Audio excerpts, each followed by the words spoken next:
Bismillahirrahmanirrahim. Assalamu alaikum students, how are you? Today we are going to discuss physics.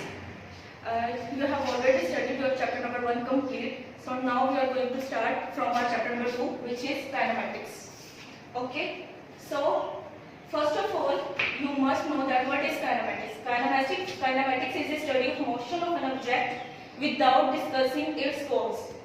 इसका मतलब ये है कि किसी भी चीज की मूवमेंट को in the state of motion, जब कोई भी बॉडी, कोई भी ऑब्जेक्ट, हम एग्जांपल ले सकते हैं कि कोई भी ऑब्जेक्ट जब अपनी मोशन में होता है, अपनी स्टेट ऑफ मूवमेंट में होता है, उसको हम क्या कहते हैं, उस स्टडी को हम कहते हैं kinematics, without knowing its reason. Okay. It includes scalars and vector quantities. Scalar and vector quantities हमारे पास कौन कौन सी है? Mass, velocity, accelerations and linear motion, circular motion. All these types of motion are included in vectors and scalar quantities. Before knowing all these quantities, you must know two basic terms, that is rest and motion. Rest, what is rest? If I am standing in a position and I am not moving a little bit, I am in a position of rest. If I am moving, I am in a position of motion. So what is rest? Rest is a position in which a body does not change position with respect to its surrounding. When a body doesn't change its position with respect to the surrounding, it is in the position of rest. For example, this is object. अगर मैं इसको एक जगह पे रख दूं और जब तक मैं इसको नहीं उठाऊंगी, ये अपनी रेस्ट पोजीशन में. जब मैं इसको उठा लूंगी और अब एक चेयर से लेकर एक बेंच पे मूव करूंगी तो ये किस पोजीशन में होगा? ये मोशन की पोजीशन में होगा. What is motion? Motion is a study of an object. It is the object that changes its position with respect to its surrounding. Clear? Now, what are the types of motion? There are three types of motion: translatory motion, linear motion, and circular motion. What is a translatory motion? A body moves along a line without any rotation. What does it mean? It means when a body moves in a line, when a body moves along a line, it is in the state of translatory motion. जब एक body एक line में move करती है, ठीक है, फिर चाहे वो एक लाइन में मूव करिए, ये एक कर्व फॉर्म में रोटेट कर रही है. क्या हो सकता है? स्ट्रेट लाइन भी हो सकती है और कर्व लाइन भी हो सकती है. जो एक लाइन के अंदर रोटेट कर रही है, एक लाइन के अंदर एक बॉडी मूव कर रही है, उसको हम क्या कहते हैं? Translatory motion. लीनियर मोशन क्या है? सिंपली इसके नेम से पता लग रहा है what is linear motion. Linear कहते हैं स्ट्रेट लाइन को. A body moving in a straight line motion. ठीक है. एक बॉडी, फॉर एग्जांपल हम इसकी एग्जांपल लेंगे, एक ट्रेन है. एक ट्रेन एक पटरी पे जा रही है, स्ट्रेट जा रही है, उसको हम क्या कहेंगे? वो किस पोजीशन में? लीनियर मोशन में. ट्रांसलेटरी मोशन में हम एग्जांपल ले सकते हैं लाइक अ बॉडी मूविंग. अब यही ट्रेन जो एक स्ट्रेट लाइन में जा रही है, ये स्ट्रेट लाइन में जा रही है, ये ट्रांसलेटरी मोशन है. ठीक है. अगर वो कर्व भी ले लेती है तो भी वो ट्रांसलेटरी मोशन है. लेकिन लीनियर मोशन क्या है? ये जस्ट एक स्ट्रेट लाइन है, ये कहीं पे भी मूव नहीं करेगी, इसमें थोड़ा सा भी कर्व नहीं होगा इसकी मोशन में. क्लियर है? सर्कुलर मोशन, इसके नेम से ही पता चल रहा है कि ये कौन सा ऑब्जेक्ट होगा. वो ऑब्जेक्ट्स हैं जो क्या करेंगे? जो सर्कुलर पोर्शन में रोटेट करेंगे, सर्कुलर मोशन में. इसकी एग्जांपल क्या है? आप लोगों ने बच्चों के टॉयज देखे होंगे. एक सर्कुलर ट्रेन होती है जिसके ऊपर ट्रेन मूव कर रही होती है. That is the motion of circulatory motion. ठीक है. एक ट्रेन जब एक कोई भी ऑब्जेक्ट ले लो, कोई भी चीज, जब वो एक सर्कुलेटरी सर्कल में मूव कर रही है, अपनी बॉडी को एक सर्कुलर फॉर्म में कंटिन्यूअसली मूव करवा रही है, वो किस पोजीशन में है? सर्कुलेटरी मोशन में. लीनियर क्या है? Just a straight line. Translatory क्या है? Straight and can be, that line can be curved also. Okay. Rest and motion की एग्जांपल्स आप लोग करिए कि एक ऑब्जेक्ट है, एक इंसान जो एक रोड पे खड़ा है, उसके सामने से एक बस मूव कर रही है. बस के अंदर जो पैसेंजर्स बैठे हैं, जो पैसेंजर्स अंदर बैठे हैं वो रेस्ट फॉर्म में है. लेकिन जो बंदा बाहर खड़ा है, जो उस बस को मूव होते हुए देख रहा है, उसके लिए वो बस एक मोशन की फॉर्म में है. लेकिन जो पैसेंजर्स बस के अंदर बैठे हैं वो अपनी रेस्ट पोजीशन पे. Okay. Next one is random motion. What is a random motion? Random motion is a state in which a motion of a body is not defined. क्या मतलब है इसका? Irregular motion of an object. ठीक है. That is not defined. It can be linear, it can be circular, it can be curved, anything. Okay? It can be in any position, it can be in any state at the same time. Okay? That is random motion, irregular, distorted motion. Next one is rotatory motion. What is rotatory motion? Spinning motion of a body about its axis. What is axis? Axis is a point on which a body moves continuously. Okay? Axis is a point in which a body moves continuously. Axis वो point है जहाँ पे body continuously खुद को move कर रही होती है सर्कुलर मोशन में, स्पिनिंग में, ठीक है, like a ball in a spinning speed और स्पिनिंग मोशन। और इसकी एग्जांपल ये है, अगर एक बॉल को कंटिन्यूअसली अपनी फिंगर के ऊपर मूव करवाया जाए, ठीक है, जो फिंगर के ऊपर बॉल का मूव करना है वो उसका एक्सिस पॉइंट है, और उसकी जो मोशन है, उसकी जो रोटेशन है वो क्या है, rotatory motion. Next one is vibratory motion. Vibratory motion, to and fro motion of a body about its mean position is called vibratory motion. इसकी एग्जांपल है कि हमारे पास एक पेंडुलम है, दिस इज अ क्लॉक, ये नीचे एक पेंडुलम है। इस पेंडुलम को जब थोड़ा सा ही मूव करेगा, ये अपनी एक स्टेट पोजीशन, अपनी फिक्स पोजीशन में कभी नहीं ठहरेगा, ये मूव करता जाएगा कभी इधर और कभी इधर। इसकी जो ये मूवमेंट है पेंडुलम की, this movement is called vibratory movement. To and fro motion of a body about its mean position. This is its mean position, and this movement is to and fro motion of a body. This is called vibratory motion. Okay. Okay. Now is our topic is scalars and vectors. In physics, some quantities, some physical quantities are divided into two terms, and that quantities are speed, time, velocity, mass, acceleration, momentum, torque. These quantities are divided into two terms, scalars and vectors. अब इनमें फर्क क्या है वो हम देखते हैं। Scalars क्या है? A physical quantity that is completely described by its magnitude only. What is magnitude? Magnitude of a body is its numerical value, e.g. 2.5 kg. Mass 40 second, time 1.5 metre की length. समझ आ गया? इसमें कौन कौन सी क्वांटिटीज होंगी? स्केलर्स में mass, length, time, speed, volume, work, energy. These are the quantities that are scalars. ठीक है, इन क्वांटिटीज को हमने उठा के स्केलर्स में डिवाइड कर दिया, इनको हमने स्केलर्स में डाल दिया। ठीक है, इनको जिनको हम मैग्नीट्यूड में लिख सकते हैं, मैग्नीट्यूड में फाइंड आउट कर सकते हैं, ये मैग्नीट्यूड है। ठीक है, मैग्नीट्यूड में जिस क्वांटिटी को हम मेजर कर सकते हैं उसको हम क्या कहते हैं, स्केलर क्वांटिटीज। समझ आ गया?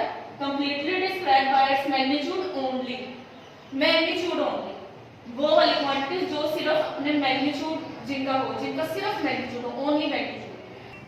Magnitude of a body is it's numerical value. ठीक है, न्यूमेरिकल वैल्यू है मैग्नीट्यूड। मैग्नीट्यूड किसको कहते हैं? किसी भी क्वांटिटी को उसकी न्यूमेरिकल वैल्यू में लिखना, वो क्या है हमारे पास मैग्नीट्यूड। और न्यूमेरिकल वैल्यूज कौन कौन सी क्वांटिटीज की होती हैं जिनको हम मेजर कर सकते हैं, वो कौन सी क्वांटिटीज हैं? Mass, length, time, speed, volume, work, energy, ये हमारे पास scalars.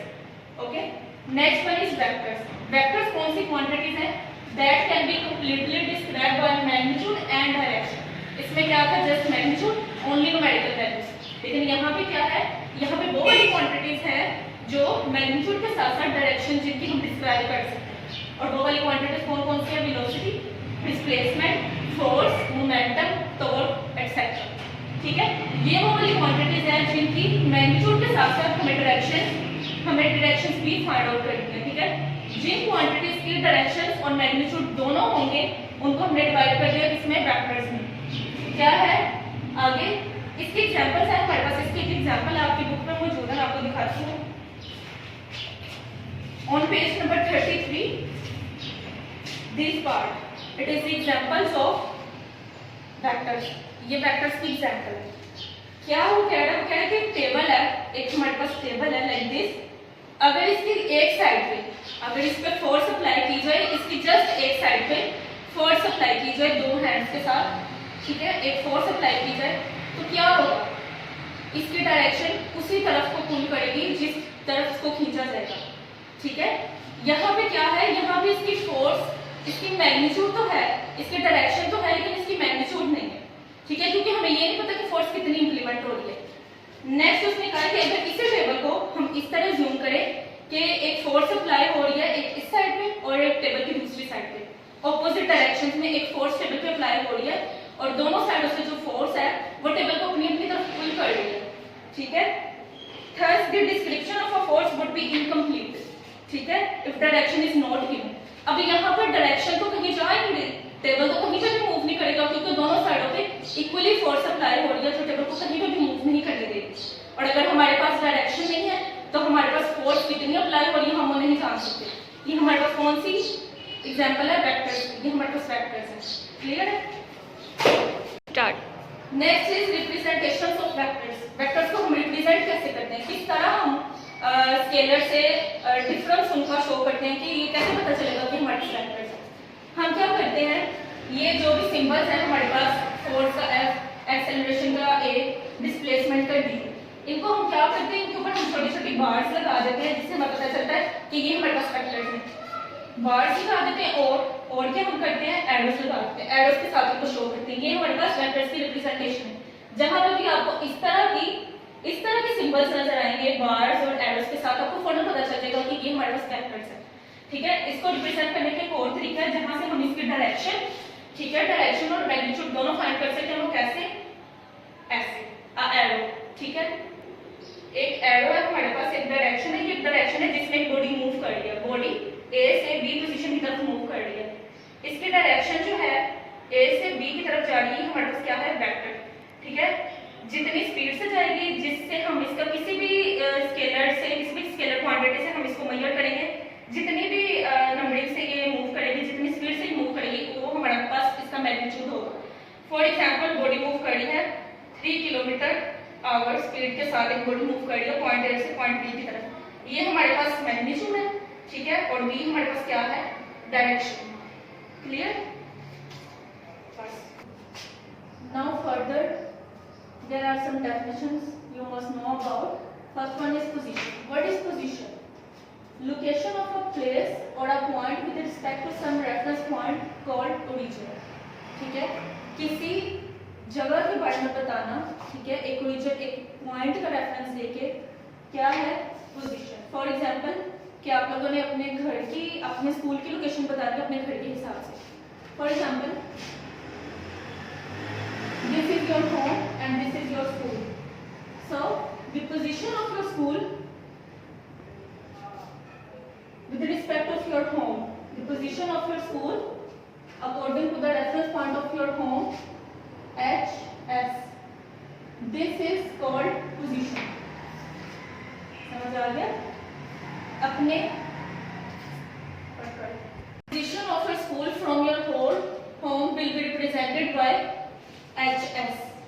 This, the position of your school from your home is represented by H, S, H. This is called position. Next one is distance. Length of a part between two points. For example, अगर मैं इस position से एक दूसरे corner तक move करती हूँ, तो मेरा इस पोजीशन से उस दूसरे कॉर्नर तक मूव करना, एक पॉइंट से दूसरे पॉइंट तक मूव करना, उस डिस्टेंस को हम क्या कहेंगे? ठीक है, उस पार्ट को हम क्या कहेंगे? The part between two points is called distance.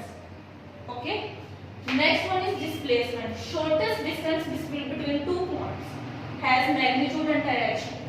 इसकी एग्जांपल ये है कि बॉडी इस तरह, इस डायरेक्शन में एक दूसरे पॉइंट पे, जैसे मैंने अभी बताया, एक पॉइंट से दूसरे point, from point A to B, अगर एक बॉडी पॉइंट ए से पॉइंट बी की तरफ मूव कर रही है, तो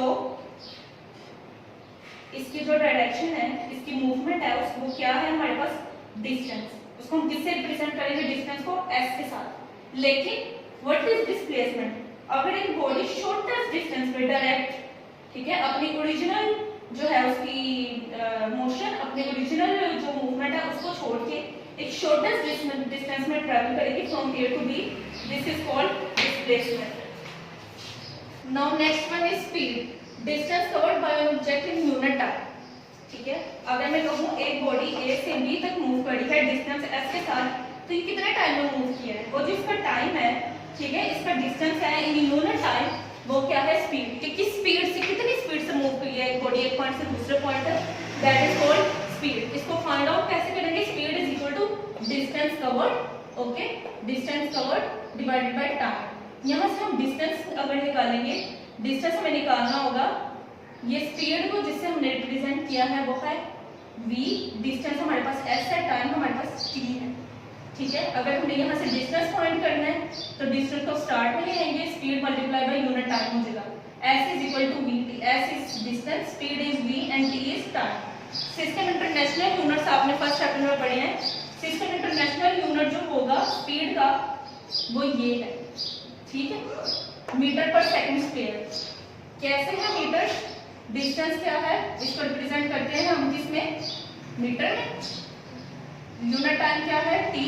जब इसको ऊपर भेजेंगे, इसका जो है वो टी को किससे हम रिप्रेजेंट करते हैं? सेकंड्स में, ठीक है। यहाँ पे एस आएगा, जब एस को ऊपर हम ले जाएंगे तो ये हमारे पास ये यूनिट टाइम बन जाएगा इस तरह। Okay, next one is uniform speed. Uniform speed कौन सी है? If a body is moving from point A to B, ठीक है। अगर एक बॉडी पॉइंट ए से बी तक मूव कर रही है और अब उस बॉडी ने पॉइंट बी से सी तक मूव करना है, उसको एक टर्न चाहिए। जब वो बॉडी टर्न करेगी लेकिन उसकी स्पीड में कोई फर्क नहीं आ रहा, एक बॉडी एक सेम स्पीड के साथ डायरेक्शंस में मूव कर रही है, तो उस स्पीड को हम क्या कहेंगे? यूनिफॉर्म स्पीड, ठीक है, जिसकी स्पीड में कोई भी चेंज नहीं है। Next is velocity. What is velocity? The rate of displacement of a body. इसका मतलब ये है कि जब बॉडी ट्रैवल करती है, जब एक बॉडी मूव करती है, तो सिर्फ उसकी स्पीड के साथ वो एक कांस्टेंट स्पीड के साथ मूव नहीं करती, वो साथ साथ एक डायरेक्शन में भी मूव करती है। मैग्नीट्यूड एंड डायरेक्शन, उसको हम क्या कहते हैं? वेलोसिटी, ठीक है। Velocity is represented by v। v is equal to d by t। d क्या है? हमारे पास डिस्प्लेसमेंट है, t क्या है? हमारे पास टाइम, ठीक है। यहाँ से अगर हमें डिस्प्लेसमेंट चाहिए, डिस्प्लेसमेंट हमें निकालना है, डिस्प्लेसमेंट को स्टार्ट में लेंगे, जिस तरह हमने यहाँ पे इस फॉर्मूला में से हमने डिस्टेंस को निकाला, इसी तरह अगर हमें d चाहिए, हमने d की वैल्यू फाइंड करनी है डिस्प्लेसमेंट की, d को स्टार्ट में ले आएंगे, v इंटू t हो जाएगा, ठीक है, टाइम। ये सिस्टम इंटरनेशनल यूनिट है इसका, v का, ठीक है, वेलोसिटी का। d को भी हम किससे रिप्रेजेंट करते हैं? m से। ये बार है डिवाइडेड बाय t। t किससे रिप्रेजेंट करते हैं हम? t का सिस्टम इंटरनेशनल यूनिट होता है सेकंड्स, ठीक है। ऊपर क्या है हमारे पास? m, नीचे क्या है हमारे पास? s। सेम उसी तरह ये ऊपर जाएगा तो इसकी नीचे पॉजिटिव की वैल्यू ऊपर जाके माइनस हो जाएगी। ये इसका सिस्टम इंटरनेशनल यूनिट, ठीक है। नेक्स्ट है हमारे पास यूनिफॉर्म वेलोसिटी, जिसका मैंने कहा यूनिफॉर्म स्पीड क्या है कि एक बॉडी एक यूनिफॉर्म स्पीड में ट्रेवल कर रही है, उसकी स्पीड में कोई चेंज नहीं आ रहा। उसी तरह यूनिफॉर्म वेलोसिटी क्या है? इक्वल डिस्प्लेसमेंट के साथ इक्वल टाइम में, ठीक है, इक्वल डिस्प्लेसमेंट के साथ इक्वल टाइम में मूव करना, ना तो उसके डिस्प्लेसमेंट में कोई चेंज आ रहा है, ना तो उसके टाइम में कोई चेंज आ रहा है, वो हमारे पास क्या है? Uniform velocity. Next one is acceleration. Acceleration एक बॉडी में कब प्रोड्यूस होती है? इससे पहले हमने पढ़ा वेलोसिटी, यूनिफॉर्म वेलोसिटी, ठीक है। उसमें हम कह रहे थे कि जब एक डायरेक्शन और एक मैग्नीट्यूड सेम रहता है एक बॉडी के अंदर, उसकी वेलोसिटी का मैग्नीट्यूड और डायरेक्शन सेम रहती है तो वो यूनिफॉर्म वेलोसिटी होती है। लेकिन अगर उसकी डायरेक्शन और उसका मैग्नीट्यूड वेलोसिटी के अंदर चेंज हो जाए, उसकी वजह से एक्सेलरेशन उस बॉडी में प्रोड्यूस होता है। The change in the magnitude and direction of a body, the change in the direction and magnitude of the velocity of a body causes acceleration in it. Acceleration है क्या? The rate of change of velocity of a body. It is represented by a, ठीक है।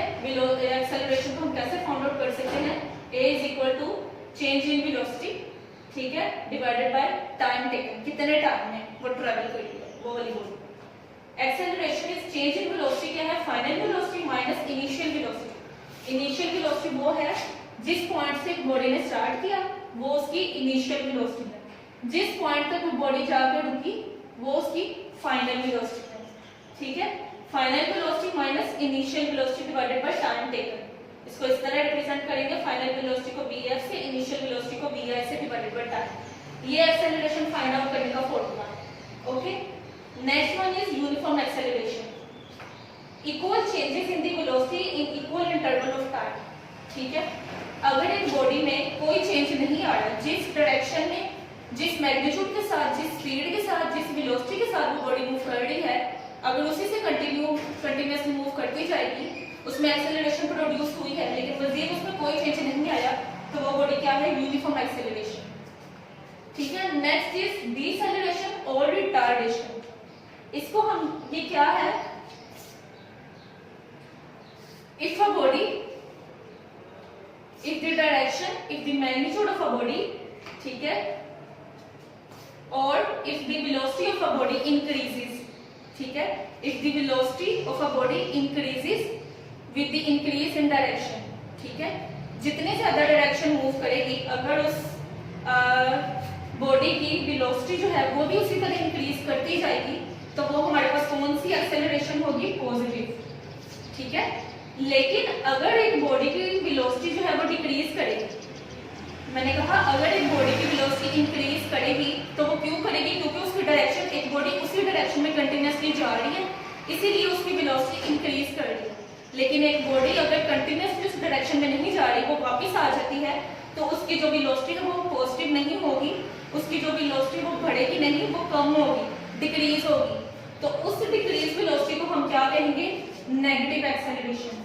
और उस negative acceleration को हम क्या कहते हैं? डिसेलरेशन और रिटार्डेशन। इसमें क्या होता है कि जो डायरेक्शन है बॉडी की, वो आगे जाने के बजाय, वो फर्दर मूव करने के बजाय वो ऑपोजिट हो जाती है, वो बैक आ जाती है, उसको हम क्या कहते हैं? Negative acceleration. और इसमें क्या होता है? The direction of negative acceleration is opposite to the direction in which a body is moving. समझ आ गया?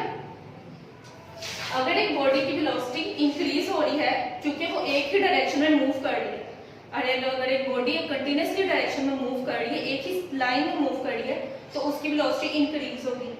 लेकिन अगर वो बॉडी इंक्रीज नहीं कर रही, अगर उसकी डायरेक्शन मूव आगे नहीं कर रही, वो पीछे आ जाती है, तो उसकी जो डायरेक्शन है वो बैक आ जाएगी, जिसकी वजह से क्या होगा? वो एक्सेलरेशन जो है वो नेगेटिव हो जाएगी, उसकी जो एक्सेलरेशन है वो डिक्रीज हो जाएगी। और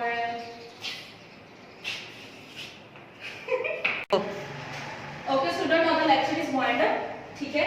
चैप्टर नंबर 1 आपने कंप्लीट पढ़ लिया था क्लास में। चैप्टर नंबर 2 जहां तक आज मैंने करवाया है, सिर्फ यही आपके अप्रैल के पोर्शन में इंक्लूड है, यहां तक आपने पढ़ना है।